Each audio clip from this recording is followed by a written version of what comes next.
some insights, top-level insights of the seafood industry, the seafood category in UAE. When we say seafood, what we mean, what we consider a seafood category is frozen seafood and processed seafood.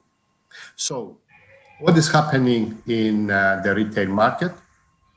64% of the consumption of the purchases that are taking place in UAE is coming from the processed food, seafood, and 36% is coming from the frozen seafood. Pavlou, your sound is going down, so keep your mic very close. Your sound is going down. Yeah. Okay, I will try to be closer to the mic. So what we are observing here, first of all, the seafood category is valued around 112 million AED on an annual basis. And what we have seen a tremendous growth year to date this year by 38% and on MAT basis as well. If we want to look a little bit in more details here, what we are looking at what has happened during the lockdown period between February, March, all the way to June, July, where we have seen a tremendous growth of around 80% compared to the previous year. Of course, this can be attributed to the stocking, etc. during this lockdown period. It was unprecedented times for everybody. So stocking up. But what we also observe is that even though the consumption has declined compared to April, May, still it is well above by around 20% of the previous year. So we see that there is a growth in the category itself. If we look a little bit deeper in regards to what is happening with the manufacturers, we see that it's a highly polarized industry. The top 5 players contribute to 56% of the value of the category. And not only this, we see that these top 5 players are growing at a 4% rate, where the others are declining by 5%. And then we see a little bit of private label that is playing some kind of a role. However, this is to the high single digit number to 8%.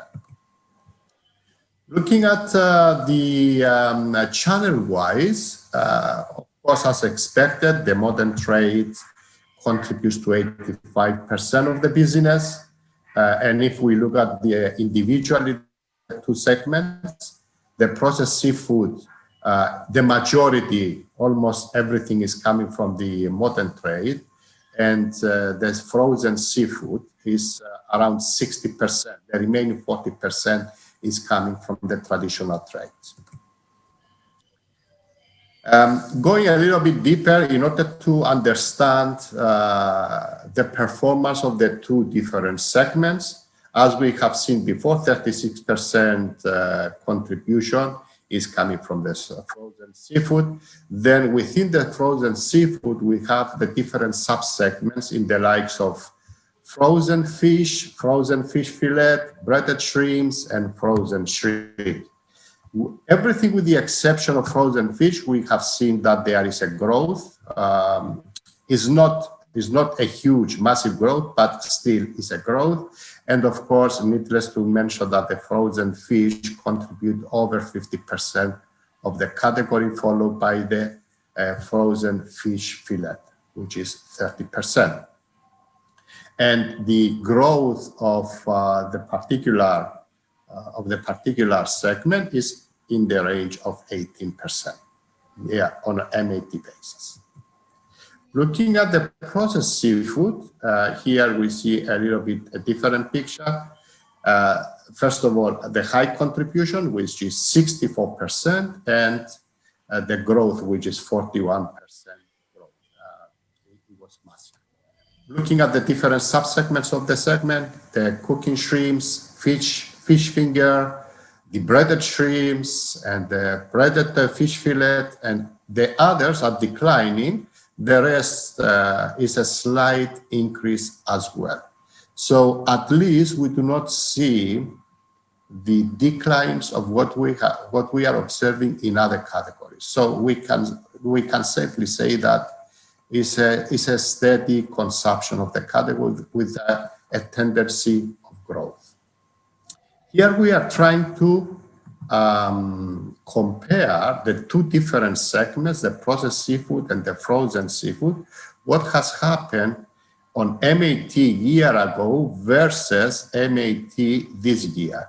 In both cases, we see a tremendous increase for both segments, first of all, and across the three key drivers, which is the value, the volume, and the price per kilo. Of course, this growth is not driven by the price per se.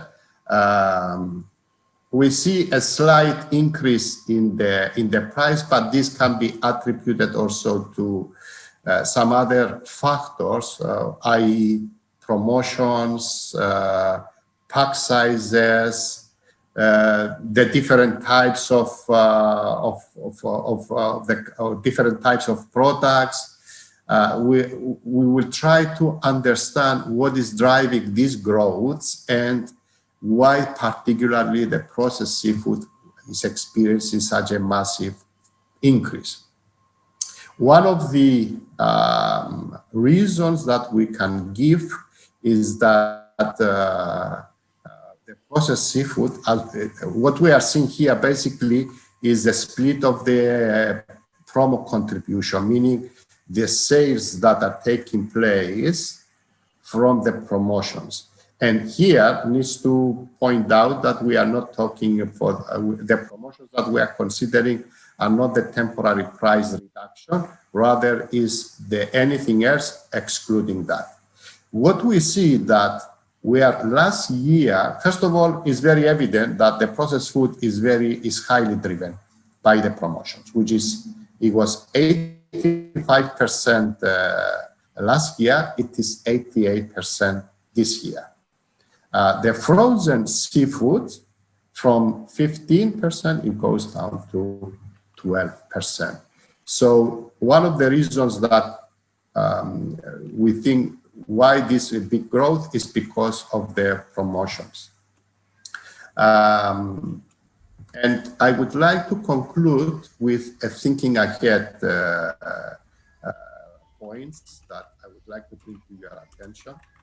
This is a study that we have conducted back in May. It was a global study, and the aim was to try to predict the future or the changes that are coming towards our lives. In summary, and by the way, if any of the manufacturers would like to know a little bit more about this, we have the thought leadership that we can share, and of course we can also connect individually, and we can take you through the whole material. I'm just taking the summary here, 3 key points that this slide is showing us. It is for certain that brands and retail are facing and will continue to face unprecedented changes that we haven't seen before. The COVID impact has accelerated certain changes that they were already underway, i.e. The e-commerce, which we are seeing that is growing at a very high pace. Of course, other changes the COVID has accelerated, and in the likes of demand, needs, and behaviors, that means consumers are changing their behavior, they are resetting their behavior, or they are adjusting to the circumstances. This is going to shape the different future paradigms impacting where shoppers shop, where shoppers buy, where they buy, why they buy, and how much they are willing to spend. Consequently, this will compel a fundamental business recalibration, and this is what Shithra touched very briefly, in order to orient towards future recovery and reinvention of the different businesses.